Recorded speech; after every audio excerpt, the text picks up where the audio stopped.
Class 12th English. कुछ भी जानने से पहले हमें सबसे पहले ये जानना चाहिए कि चैप्टर का सिलेबस क्या होता है। तो सबसे पहले हम लोग सिलेबस को डिस्कस कर लेते हैं कि सिलेबस क्या है, ठीक है, जो कि मैंने पहले लिख दिया था। तो इसमें ये होता है कि जो सिलेबस होता है 12th ये का, ये लगभग हम लोग का 100 मार्क्स का आता है। एक भी कम नहीं, 100 मार्क्स, ठीक है, 100 मार्क्स का होता है। ये क्वेश्चन पेपर जो होता है 100 मार्क्स का होता है। ये 4 पार्ट में डिवाइड होता है, ठीक। फर्स्ट पार्ट होता है रीडिंग का, जिसमें हम लोग को अनसीन पैसेज मिलता है, वन लॉन्ग अनसीन पैसेज। ये जो अनसीन पैसेज होते हैं ये 4 पार्ट में डिवाइड होते हैं। पहले तो 3-3 मार्क्स के होते हैं शॉर्ट आंसर्स, एंड 1 नंबर के होते हैं, मतलब 3 क्वेश्चन होते हैं 1-1 नंबर के। इसमें हम लोगों से वोकैबुलरी बेस्ड क्वेश्चन पूछ लेता है, ठीक है, अपोजिट क्वेश्चन पूछ लेगा, ऐसा कुछ होता है, ठीक। जैसे कि नॉर्मली कोई भी पैसेज दे देगा, उसमें से क्वेश्चन आंसर छाट के लिखना होता है, थोड़ी इजी होता है, हो जाएगा, ठीक। एंड सेकंड आता है 20 नंबर का, जो कि हम लोग का होता है राइटिंग, ठीक। राइटिंग में जो होता है 2 चीज़ें आती है, पहला है आर्टिकल एंड सेकंड है लेटर। आर्टिकल जो है वो भी 10 नंबर का आता है, लेटर जो है वो भी 10 मार्क्स का आता है, टोटल 20 मार्क्स के, ठीक है। अब ये आर्टिकल क्या है ये भी हम लोग देखेंगे अभी, ठीक है, लेटर है, ठीक। एंड जो सेकेंड है,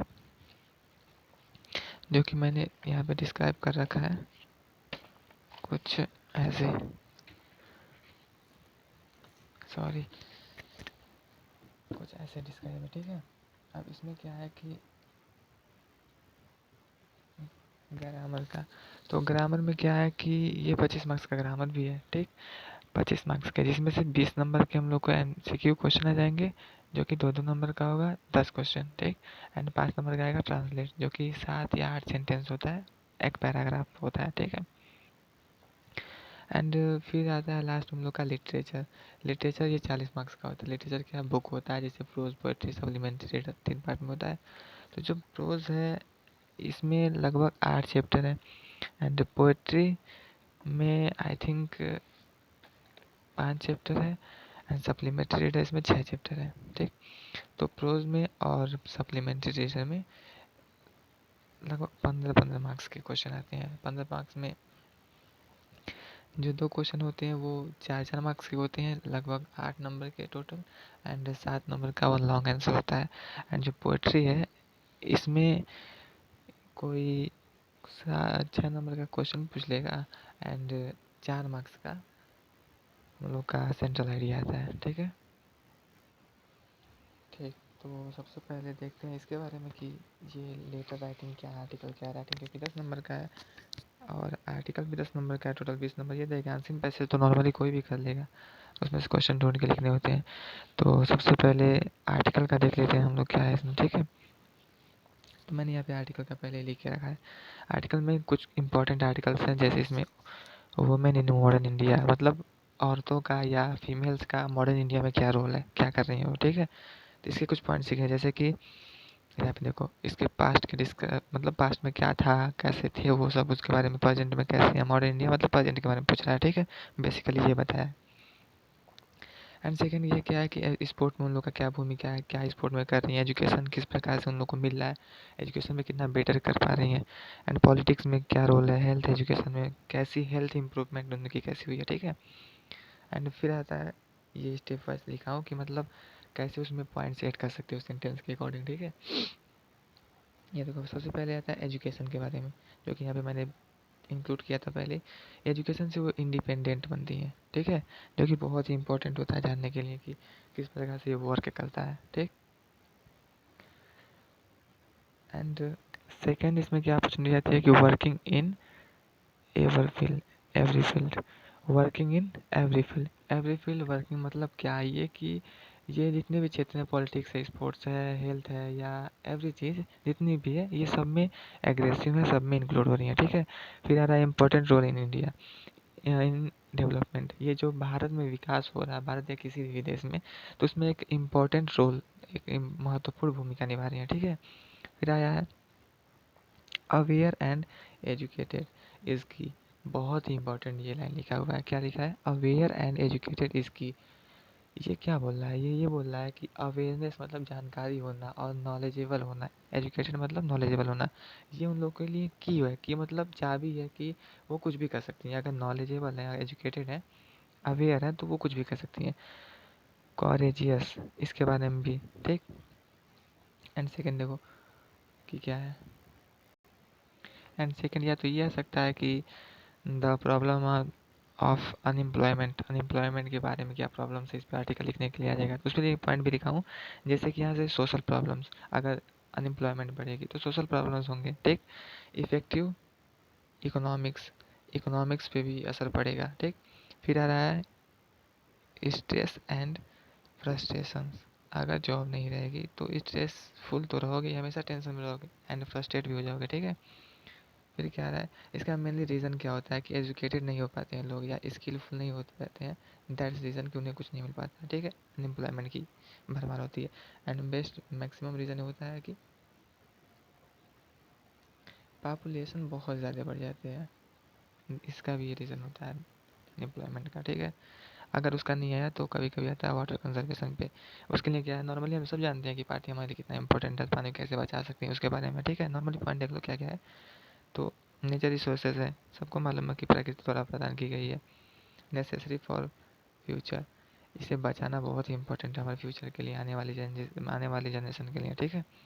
वेस्टिंग अवॉइडेड, पानी को बर्बाद करने से बचाओ, अवॉइड करो, ठीक है। रेन वेदर वाटर हार्वेस्टिंग, ये बहुत ही अच्छा माध्यम होता है बरसात के पानी को स्टोर करना, ठीक है। प्लांटिंग, अधिक से अधिक पेड़ों को लगाना, ठीक।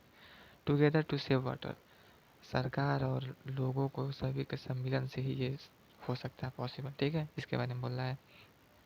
अगर ये नहीं आया तो ये आ सकता है, important of game and sports, game में क्या इंपॉर्टेंस है, स्पोर्ट्स का क्या है, डिसिप्लिन डिसिप्लिन वगैरह वगैरह ये सब सिखाएगा, ठीक है। ओके। एंड सेकंड 10 नंबर का आता है लेटर। लेटर के लिए फॉर्मेट बहुत इंपॉर्टेंट होता है, जो कि मैंने पहले डिस्क्राइब कर दिया है। फॉर्मेट में क्या होता है, सबसे पहले सेंडर एड्रेस होता है, जैसे मतलब भेजने वाले का, जैसे कि अगर तुम लिख रहे हो या तुम भेज रहे हो तो पहले आपका होगा या तुम्हारा होगा, ठीक है। जैसे कि यहाँ पे लिखा हुआ है 15 सिंगापुरी न्यू दिल्ली। फिर सेकंड आता है डेट, डेट भी डालना पड़ता है, ठीक। जैसे यहाँ पे मैंने 12 अक्टूबर डाल रखा है, ये बीच में गैप है लाइनिंग का, ये लाइनिंग छोड़ना बहुत जरूरी होता है, लाइनिंग छोड़ना पड़ेगा, ठीक है। फिर आता है रिसीवर एड्रेस। रिसीवर एड्रेस क्या होता है कि जिसको पत्र लिख रहे हो उसका एड्रेस, ठीक है। अगर यहाँ पे डायरेक्टली बोलता है कि न्यूज़ रिपोर्टर को, एडिटर को लिखो कि ये सफाई करनी है या ये करना है इसके लिए, तो मैंने यहाँ पे द एडिटर हिंदुस्तान टाइम्स नई दिल्ली डाल रखा है, ठीक है। फिर आता है सब्जेक्ट की, किस बात पे चर्चा करनी है, साफ सफाई के लिए या किसी चीज़ को मांग रहे हो या किसी चीज़ के सुधार करवा रहे हो उसके बारे में, ठीक। फिर यहाँ पे रिस्पेक्टेड सर मैडम जो भी लिखना है वो लिख देंगे। फिर 2-3 पैराग्राफ लिख देंगे मेन बॉडी की, उसमें लिखना क्या है, तुम्हारा रीज़न क्या है, तुम्हें चाहिए क्या वगैरह वगैरह, ठीक है। मेन पर्पस यहाँ पे चाहिए, ठीक। लास्ट में थैंकिंग योर सिंसियरली ABC, ठीक। ऐसे होगा। इसमें क्वेश्चन कैसे कैसे आएंगे वो यहाँ पे लिखा है, ठीक है। जैसे कि देख लो यहाँ पे, write a letter to the editor of a national daily expressive your कॉनरेबल against unfair practice and competitive exams, इसके बारे में आता है, बहुत बार पूछा गया ये क्वेश्चन, ठीक है। फिर क्या जाएगा, electric supply of your loca locality, इसके बारे में भी आता है। Letter to principal for library books, ये नॉर्मली मैंने शॉर्ट में लिखा है कि ये आता है कि अपने प्रिंसिपल से रिक्वेस्ट करो या उन्हें बताओ कि बुक की जो आवश्यकता है लाइब्रेरी में, ठीक है। और ये इलेक्ट्रिक सप्लाई के बारे में पूछा है, ठीक। ये नॉर्मली 10 नंबर के आते हैं तो देख लेना, इंपॉर्टेंट है, ठीक। और इसका ये लिखना कैसे है ये यहाँ पे है, ठीक। ओके। एंड इसके बाद मोस्ट इम्पॉर्टेंट आता है ये क्या है, ये है पोएम में जो लिखी होती है सेंट्रल आइडिया उसका। तो इम्पॉर्टेंट एक मैंने डिस्क्राइब कर रखा है फुल एंड दो हाफ है, तो इसका देख लेना, ठीक है। कोई भी आएगा 3, मैक्सिमम तो चांस इसका होता है आने का, एंड इसका भी चांस बहुत ज़्यादा होता है, तो इसको देख लेते हैं। जैसे कि एंड जेनिफर टाइगर्स, ये एड्रिन ने लिखा है। And my mother at 66 by Kamala Das, ये कमला दास ने लिखा है, ठीक। And a thing of beauty by John Keats. तो ये एंड जेनिफर टाइगर्स है, इसमें क्या है ये देख लेते हैं। The poem and Jennifer tigers is composed by Adrian. In this poem, she described the issues of male demon demons, ठीक है, demonians, and how women faced struggle in her HER marriage life. ये normally यही बोल रहा है कि ये जो कम एड्रिन ने लिखा है, इसमें ये बताया जाता है कि किस प्रकार से डिस्क्राइब किया गया है मेन वायलेंस के बारे में, वो कैसे अत्याचार करते हैं औरतों पे, कैसे औरतें बंधी रहती है इसके बारे में, ठीक है। वही जिसमें डिस्क्राइब किया गया। एंड ये माई मदर एट 66, इसमें क्या होता है कि नॉर्मली ये बताया जाता है कि जो बचपन का हम लोग का भय होता है कि अगर माँ नहीं रहेगी तो क्या होगा, इसी भय को इसमें मतलब डिस्क्राइब किया जाता है कि वो कमला दास कहना क्या चाहते हैं, ठीक। एंड एथिंग का ब्यूटी ये बताता है कि जो सुंदरता वाली चीज़ होती है वो हमेशा खुशी देती है, और कोई ऐसी सुंदरता वाली चीज़ नहीं होती है जो कि हमें खुशी कुछ पल के लिए दे। ये नॉर्मली ये बताता है कि लड़कियां या कुछ अच्छे खिलौने या कुछ ऐसी चीज़ें जो इसे हम पसंद करते हैं, वो सुंदरता वही बस नहीं है, नेचुरल चीज़ें खुद सुंदरता होती है, फ्लावर्स हो गई नेचुरल, कोई दृश्य हो गया, ये सब चीज़ें होती है, ठीक है। ओके। एंड ये प्रोज एंड पोएट्री के कुछ क्वेश्चंस है जो कॉमन आ रहे हैं हमेशा से, तो उसको लिख रखा हूँ, ठीक है। जैसे what predictions was made by the astrologer about the tiger king, तो ये पूछा था कि टाइगर किंग के टाइम पे क्या एस्ट्रोलॉजर ने क्या वो कहा था कि टाइगर किंग को क्या प्रेडिक्ट किया था उसके बारे में, ये क्वेश्चन है, ठीक। जो कि टाइगर किंग से कल की द्वारा आई थिंक लिखा गया है। तो what did Sam writes in the his letter to Charlie, ये थर्ड लेवल का क्वेश्चन है कि चार्ली सैम को क्या पत्र लिखता है, ठीक है, सैम चार्ली को क्या पत्र लिखता है, ठीक। Why did the Maharaja ban tiger hunting, ये मैंने शॉर्ट में लिखा है कि जो प्रतिबंबपुरम के राजा होते हैं टाइगर किंग, वो टाइगर को मारने के लिए बैन क्यों किए होते हैं, इसका क्वेश्चन लिखना होता है, ठीक है। ये नॉर्मली ये होता है कि एस्ट्रोलॉजर बोला होता है, जो कि इसका क्वेश्चन है कि क्यों क्या एस्ट्रोलॉजर बोला होता है, तो ये बोला होता है कि टाइगर के द्वारा इनकी मृत्यु होगी, यही इसके इसमें डिस्क्राइब करना है। एंड इसमें ये पूछ बता रहा है कि टाइगर को मारना बैन क्यों किया है, क्योंकि इनको ये लगता था कि ये बाघ को मार देंगे तो बाघ इन्हें नहीं मारेगा, इसलिए ये बाघ को खुद मारना चाहते थे, इसलिए कोई और ना मारे, इससे प्रतिबंध मतलब बैन लगाया था, ठीक है। What was the objective of the student on ice programme, तो ये आइस प्रोग्राम मतलब आइस, वो जो अंटार्कटिका पे गए होते सब वहाँ के बारे में पूछ रहा है कि क्या प्रोग्राम था, क्या पर्पस था वहाँ जाने का, उद्देश्य क्या था, ठीक है। And what happened to Gondwana 615 million year ago, ये पूछ रहा था कि पहले जो 650 मिलियन ईयर पहले गोंडवाना कैसी थी, उसके बारे में डिस्क्राइब करने के लिए बोला, ठीक है, या क्या हुआ था उसे। फिर आता है प्रोज का, ठीक। ये दोनों 15-15 नंबर के हैं, ठीक। अब पोइट्री में तो 4 नंबर का आ जाएगा वो क्वेश्चन, एंड 6 नंबर का क्वेश्चन आ जाएगा, एंड 4 नंबर का वो सेंट्रल आइडिया जो कि मैंने पहले ही बता दिया है, ठीक। यहाँ पे देखो, how did the announcement of the last lesson effect French, ये पूछ रहा है कि लास्ट लेसन में, ये जो हम लोग का चैप्टर है लास्ट लेसन, उसमें फ्रेंच का क्या इफेक्ट था, मतलब क्या अनाउंसमेंट हुआ था उस दिन, ठीक है, उससे फ्रांस को क्या इफेक्ट पड़ा था। तो यही लास्ट लेसन में हुआ था कि फ्रांस भाषा बैन हो जाएगी, अल्सास और लॉरेन पे जर्मनी का कब्जा हो गया है, and this is the last day for everyone, ठीक। फिर आ रहा है second question, who was Saheb and why he wreck picking, तो साहिब आलम कौन था, वो रेक पिकिंग क्यों करता था, इसके बारे में डिस्क्राइब करने के लिए कभी कभी आ जाता है, ठीक है। फिर आ रहा है पैडलर कैरेक्टर स्केच, ठीक। रेड ट्रैप सेलर जो हम लोग का चैप्टर है उसमें आता है पैडलर, ये मतलब पैडलर का मतलब होता है पैदल यात्रा करने वाले, तो उसके कैरेक्टर स्केच के बारे में कभी कभी पूछता है, मैक्सिमम बार ये पूछा गया, ठीक। आगे देखते हैं, हु वाज राजकुमार शुक्ला, ये भी बहुत ही इंपॉर्टेंट है, ठीक है। Who was Rajkumar Shukla and why did he meet Gandhi, वो गांधी जी से क्यों मिलते हैं, ठीक, बहुत इंपॉर्टेंट है ये। गांधी इंडियो चैप्टर का है, जिसमें राजकुमार शुक्ला गांधी जी को मिलता है और उनसे रिक्वेस्ट करता है कि वो आके चंपारण बिहार में जो है वहाँ पे इंडिगो में, और ये जो ब्रिटिश द्वारा अत्याचार हो रहा था मैक्सिमम कर लिए जा रहे थे, इससे आके सुलझाए, ठीक। एंड फिर आता है एम हेमल से about the language, M Hamel last day क्या बोलते हैं लोगों से अबाउट द लैंग्वेज, उनके भाषा के बारे में, यही कि भाषा हमारी चाबी होती है फ्रीडम की, भाषा को नहीं भूलना चाहिए वगैरह वगैरह, ठीक है। और लास्ट में ये लिखते हैं कि फ्रांस की जय हो, और चैप्टर ये खत्म हो जाता है, ठीक है। तो ये इंपॉर्टेंट क्वेश्चंस है कि ये इतने देख लो, बहुत इंपॉर्टेंट है, आराम से नंबर निकल जाएंगे 95% तक लगभग, कोई दिक्कत नहीं है, ठीक। तो इम्पोर्टेंट क्वेश्चन ये थे, एंड ये जो कि पोयम और सेंट्रल आइडिया है जो कि बहुत ही इंपॉर्टेंट है, इसको भी याद कर लेना, ठीक है। और इसका भी एक बार समरी देख लो नॉर्मली कैसे दिया है, आर्टिकल बहुत ही इंपॉर्टेंट है, कैसे कैसे इससे बहुत ज़्यादा पूछा गया है, इसलिए मैंने पहले ही इस पे लिखा है, ठीक है, कि इसमें क्या क्या होते हैं, किस प्रकार से पॉइंट रख दिया हूँ कि क्या क्या होते हैं, कैसे कैसे लिखना है, ठीक है। मैक्सिमम एक ही याद करना है, पूरा नहीं, मतलब नॉर्मली देख लो बट याद ऐसे कर लेना, ठीक है। और कोई दिक्कत नहीं है, अच्छे से पढ़ाई करो, ठीक है। एंड ग्रामर की जो बात है, तो ग्रामर में बहुत सारे पोर्शन दिए हुए हैं, बहुत सारे चैप्टर्स हैं, तो उसे अच्छे से पढ़ना पड़ेगा। नहीं तो अगर टाइम कम होगा तो वाईटी से वन शॉट के लेक्चर्स देख लेना, कुछ हद तक तो समझ जाओगे, ठीक है। क्योंकि ये ग्रामर का पूरा बुक ही आता है अलग से पढ़ने के लिए, उसमें शॉर्ट क्वेश्चन कैसे कोई निकाले, यही बात है। एंड इसका भी देख लो कैसे ये आर्टिकल कैसे आते हैं, लेटर्स कैसे पूछे जाते हैं, उसके बारे में भी लिख रखा है। ये बहुत ही इंपॉर्टेंट होता है इसका फॉर्मेट जानना, फॉर्मेट नहीं जानोगे तो लिखने में दिक्कत होगी, ठीक है।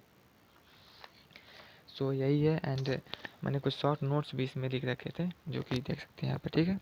कैसे देखो ये, हाँ, द लास्ट लेसन का, इसमें क्या होती है, जैसे normally this is a story of the French boy named France, he dislike study, वो स्टडी को पसंद नहीं करता था, फ्रेंच लैंग्वेज पढ़ना, एम को भी नहीं। ये मॉर्निंग में स्कूल जाता है उसे पार्टिसिपल के लिए तैयार नहीं होता तो थोड़ा लेट से जाता है वगैरह। ये कहानी यही है कि नॉर्मल ये बताता है कि कहाँ वो लेट जाता है तो देखता है कोई वहाँ पे बुलेटिन बोर्ड पे कोई बहुत ज़्यादा भीड़ लगी होती है, स्कूल में जाता है बहुत शांति होती है, वहाँ पे बैठता है तो उससे पता चलता है कि आज फ्रांस तो वो लास्ट डे है उन लोग के फ्रांस लैंग्वेज का।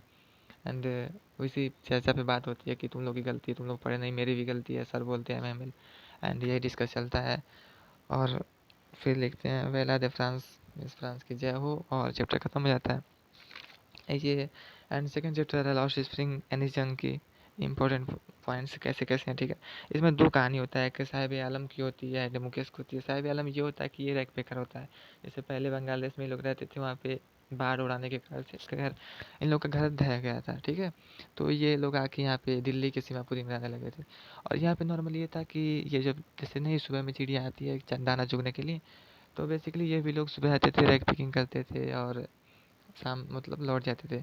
तो ऐसे ही इनका अनिल जंग से मिले थे सब, तो पूछी थी मतलब ये कैसे हुआ, या नॉर्मली तुम लोग क्या क्यों बिनते हो वगैरह वगैरह। तो ये डिस्क्राइब करता है कि हम लोग ऐसे हैं, मतलब बताया कि साहिब आलम नाम है। फिर ये बोलते हैं कि स्कूल खोलूँगी पढ़ोगे, तो बोलता है हाँ। फिर कुछ दिन बाद मिलता है, वो खुद बोलता है कि क्या हुआ स्कूल का, तो लेकर थोड़ा शर्मिंदा होती हैं, तो खुद बोलता है कि कोई दिक्कत नहीं है, मतलब अ, वो समझ जाता है कि वो कहता है खुद कि बहुत लोग ऐसे कहते हैं कि तुम लोग के लिए वो करेंगे ये करेंगे, ऐसा कुछ नहीं होता है, ठीक है। तो इसमें कोई दिक्कत नहीं होता। फिर कुछ दिन बाद ये मिलता है फिर दोबारा, तो पूछती है इस जंग की क्या हुआ और ये कहाँ जा रहे हो, तो वो किसी दुकान पे ज्वाइन हो गया होता है, जैसे चाय की दुकान जैसा कुछ।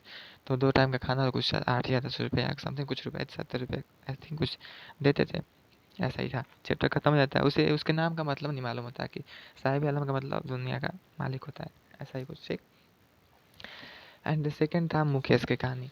मुकेश की कहानी में क्या था कि ये भी एक बंगाल इंडस्ट्री के में काम करता था। यहाँ पे जो छोटे बच्चे थे वो बंगाल फैक्ट्री में काम करते थे, तो बंगाल फैक्ट्री के बारे में भी इंपॉर्टेंट क्वेश्चन आता है कि बंगाल फैक्ट्री क्या है, उसके बारे में डिस्क्राइब करो, ठीक है। तो बंगाल फैक्ट्री में लोग काम करते थे, मुकेश काम करता था, और उसका ये सपना था कि वो कार मैकेनिक्स बने, ठीक। और यही थोड़ा अलग था। यहाँ पे लोग फॉरेंसिक में मतलब भट्टी में बचपन से ही काम करते थे, जैसे उनकी आंखें खराब हो जाती थी उसे पेंट करने में, ब्रश करने में, शाइनिंग लाने में। तो ये बताता है, ठीक है। और इसी की कहानी है, सो इस लास्ट में बस ये बताती है कि फॉरेंसिक में वो उसके मतलब मुकेश के साथ मिलती हैं, उसके घर जाती हैं, वहाँ पे कच्चे मकान होते हैं, टीन और चीज़ें होती, तिरपाल उरपाल की घर बनी होती है, यही सब होता है। इसकी चीज़ें के बारे में डिस्क्राइब करता है, ठीक है। एंड एक और चैप्टर आता है red trap, the red trap, जो कि हम लोगों ने बात ही किया पैडलर के बारे में। तो रेड ट्रैप सेलर में ये होता है कि एक रेड ट्रैप सेलर होता है, और वो इधर उधर घूमता है और नॉर्मली जो चीज़ें मतलब पाता है रेड ट्रैप बनाने के लिए, वो लेके यूज़ करता है, रेड ट्रैप बनाता है, बेचता है। उसे रेड ट्रैप खरीदने के लिए सामान नहीं होते, मतलब बनाने के लिए सामान खरीदने पड़ते हैं, उसके लिए पैसे नहीं होते। इधर उधर रहता है, मतलब कहीं भी रूम मिल जाएगा वहाँ पे रहता था, ऐसा कुछ नहीं था कि कहीं भी रह लेगा, ठीक है। तो एक बार ऐसे किसी के घर पे रुकता है, वहाँ से 30 करोड़ गायब कर देता है, मतलब रुकता है, खाता पीता है, सोता है, मॉर्निंग में 30 करोड़ उसके गायब करके चला जाता है। फिर जाता है जंगल में, फंस जाता है, तो सोचता है कि the world is a big red trap, मतलब दुनिया भी एक रेड ट्रैप जैसी ही है। फिर बहुत टाइम तक ढूंढते ढूंढते वो एक आयरन फैक्ट्री में पहुंचता है, तो वहाँ का मालिक जो होता है वो बोलता है कि you are my old friend captain, तो उसे लेके जाने को घर बोलता है क्रिसमस ईव के लिए, तो वो नहीं जाता, मना कर देता है। फिर उसकी मतलब लड़की आती है, मना के ले जाती है, घर पे जाता है वो अच्छे से नहा धो के तैयार होता है, तो वो जो आयरन फैक्ट्री का जो मालिक होता है वो जान जाता है कि ये वो नहीं है, तो उसे मना करता है जाने के लिए, तो लेकिन लड़की बोल देती है कि नहीं रहने दीजिए। कि आ गया तो ये हम लोग के साथ मतलब करके जाएगा।